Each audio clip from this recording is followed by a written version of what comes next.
Primeiro Jornal.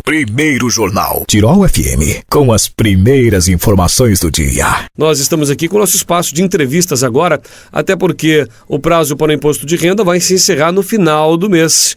E está conosco o contador Gustavo Schnorenberger, ele que é proprietário da Digiserve Contabilidade, também delegado regional do CRCRS para Teutônia, e vai nos trazer alguns esclarecimentos, aqueles esclarecimentos que às vezes podem se tornar rotina, mas sempre tem um ajuste, né, Gustavo? Sempre tem alguma novidade, sempre tem alguma modificação no famoso imposto de renda. Bom dia, tudo bem? Bom dia, Vini. Bom dia, ouvintes da Rádio Tirol.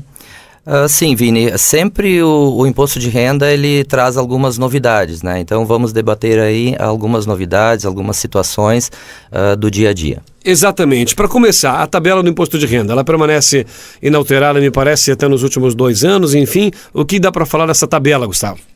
Bem, Vini, a tabela do imposto de renda, ela está congelada, né? Ela não foi reajustada desde abril de 2015, né? Se nós contarmos que estamos em abril de 2017, faz 2 anos, né? A gente vem escutando na imprensa, né, alguns movimentos de que alguns deputados, senadores, eles querem a proposição de um reajuste, porém o governo não sinaliza com esse reajuste e isso acaba penalizando os assalariados.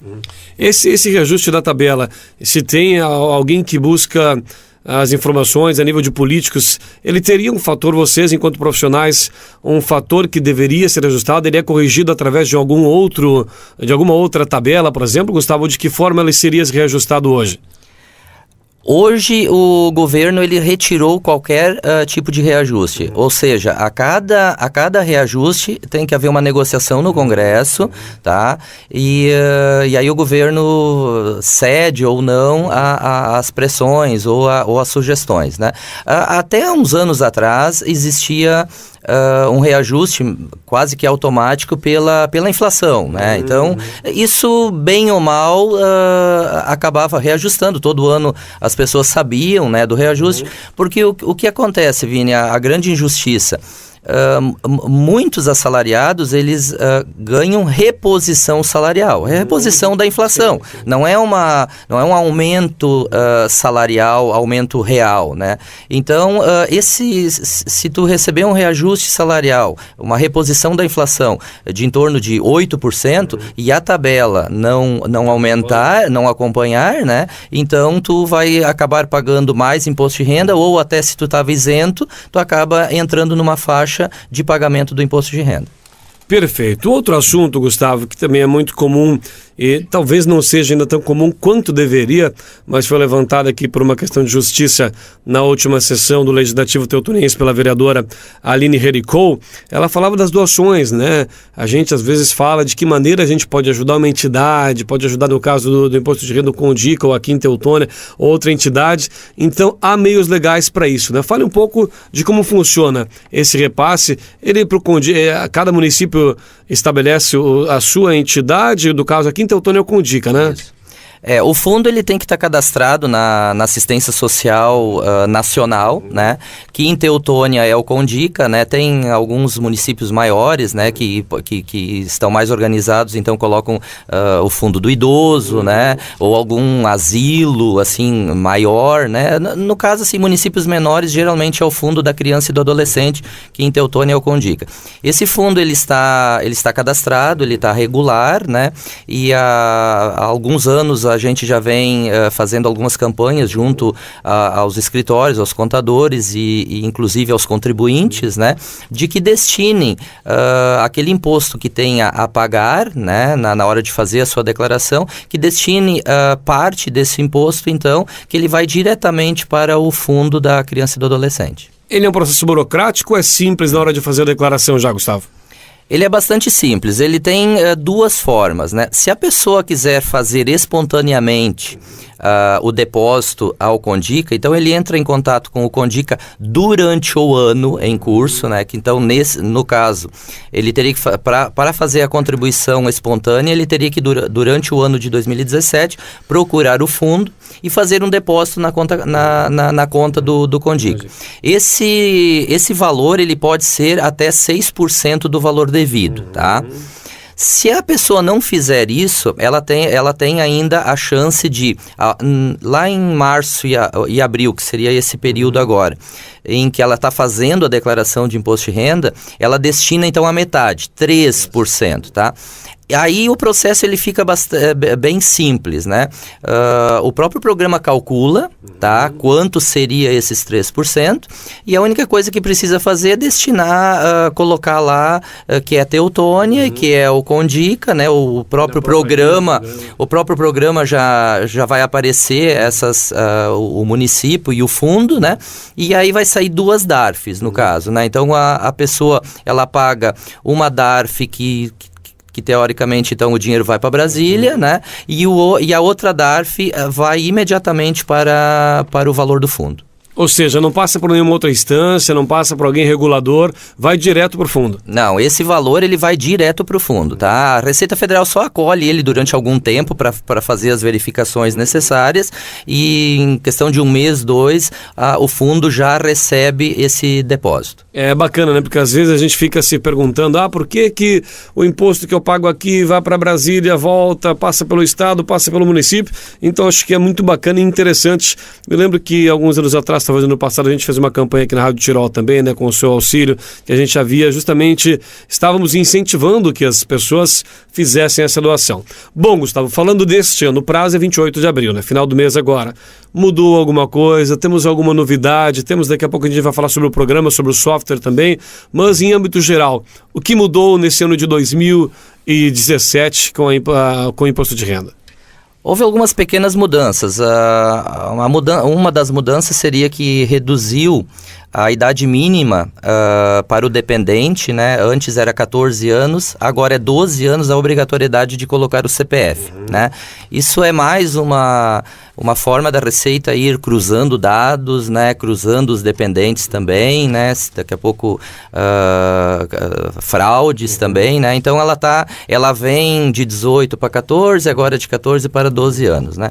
O programa ele se tornou um pouco mais prático também. Antes a gente baixava o programa e tinha que baixar o programa que transmitia a declaração. Hoje isso está embutido tudo dentro do programa que faz a declaração. É apertar um botão e o programa automaticamente envia a sua declaração para a internet, né?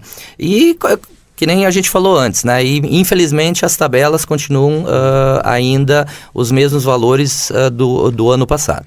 Você como contador, Gustavo, aí nós estamos conversando com o Gustavo Schnorenberger, da DigiServe Contabilidade e também delegado regional do CRCRS para Teutônia.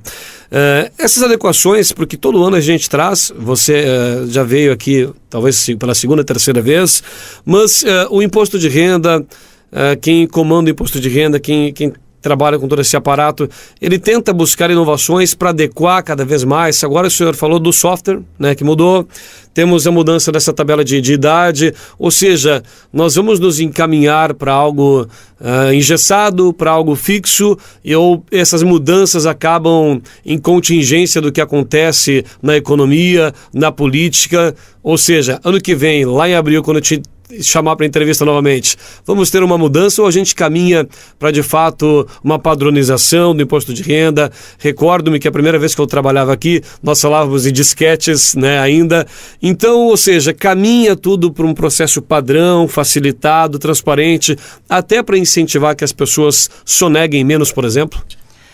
O imposto de renda ele vai evoluindo a cada ano e nos últimos anos ele evoluiu muito, né?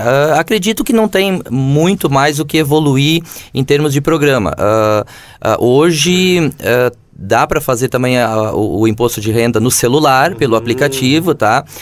Eu particularmente não fiz, mas as pessoas dizem que é um pouquinho mais complicado. O celular, um smartphone é menor, né? A visualização, mas é possível, né? Então a gente visualiza que não tem mais muito o que mudar. O governo também, a Receita Federal, ele disponibiliza, se a pessoa tem certificado digital, de buscar também os dados previamente que a Receita já tem, tá? Isso também é uma facilidade. A gente está caminhando para uma coisa cada dia mais completa, né?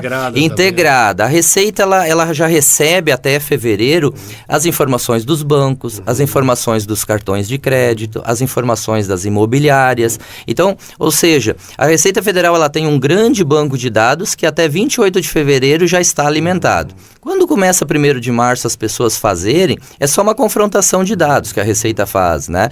Então, estamos caminhando para que até a declaração daqui a uns anos ela esteja pré-pronta, né? A Receita vai mandar uma declaração só para tu conferir, né? Para conferir. Esse é o caminho. Estamos muito próximos a isso. Sabe que até foi tema, a gente conversava fora do ar, de uma palestra organizada por vocês, ou pela SIC, né? Com o apoio de contadores, com o apoio do CRC, desse cruzamento, né? Cada vez torna-se mais fácil, né? Isso também é um caminho sem volta, Gustavo. Tu acabou de falar pra gente, né? Que vamos partir para isso. Mas esse cruzamento de informação, ele também serve para agilizar o processo ou para dar mais transparência ao processo, ou as duas coisas, Gustavo? Eu acho que é um conjunto. O cruzamento de dados para a Receita Federal, ela burocratiza, porque ela acaba pedindo de todos os órgãos uma parcela de ajuda, né? Então, ela acaba burocratizando. Mas, enfim, o que a Receita Federal faz, o governo federal faz, é ter um grande banco de dados, né? Para evitar, né, a sonegação. Quem tá com tudo certinho não tem com que se preocupar, né? A gente falando dos cruzamentos de dados, né? Hoje um grande banco de dados que é formado pelas administradoras de cartão de crédito, elas são obrigadas, não porque elas querem, elas são obrigadas a informar todas as operações de cartão de crédito das pessoas físicas e jurídicas, os cartórios, todas as movimentações de imóveis, os DETRANs são obrigados, todas as movimentações de veículos, os bancos, todas as movimentações acima de R$2.000 mês são obrigadas a informar semestralmente, né? Então, existe hoje um aparato muito grande de informações que a Receita, ela recebe, né? E ela espera depois lá os contribuintes fazerem a sua declaração da forma mais correta possível, né? Para não cair em malha fina, né? A malha fina hoje, que antes era tão apavorante, né? A malha hoje também está simplificada, porque a Receita ali por volta de julho, agosto, né? Tu já tem condições de ir lá no site da Receita e buscar informação. A tua declaração passou, ela está perfeita, ela está boa, né? E se ela tiver algum problema, já vai aparecer lá, olha, há uma inconsistência e tu poderá fazer uma retificação. Perfeito. Os prazos, Gustavo, então, 28 de abril é o último dia, né? Isso, esse ano tem 2 dias a menos, né? Porque 30 e 29 são finais de semana, então é até o dia 28 de abril, né? Até as 23 horas e 59 minutos, que a gente tem para fazer, então, a declaração de ajuste anual. As pessoas podem fazer direto no site, busca o contador... Pode procurar os contadores, escritório de contabilidade, que vai ter vai ter uma declaração mais aprimorada, né? Mas a gente sabe também que a pessoa, se quiser fazer, ela pode baixar o programa, ela pode fazer, né? Sem problema nenhum. Muito bem, Gustavo Schlorenberger, da Digiserve Contabilidade, também delegado regional do CRC Rio Grande do Sul, em Teutônia. Gustavo, acho que era isso, né? Estamos bem explicados, até final do mês aí, tem mais 10 dias ainda para dar aquela agilizada, aquela conferência final e fazer a sua declaração do imposto de renda. Por hoje é isso, Gustavo. Muito obrigado, tenha uma boa semana. Muito obrigado, Vini. Obrigado aos ouvintes.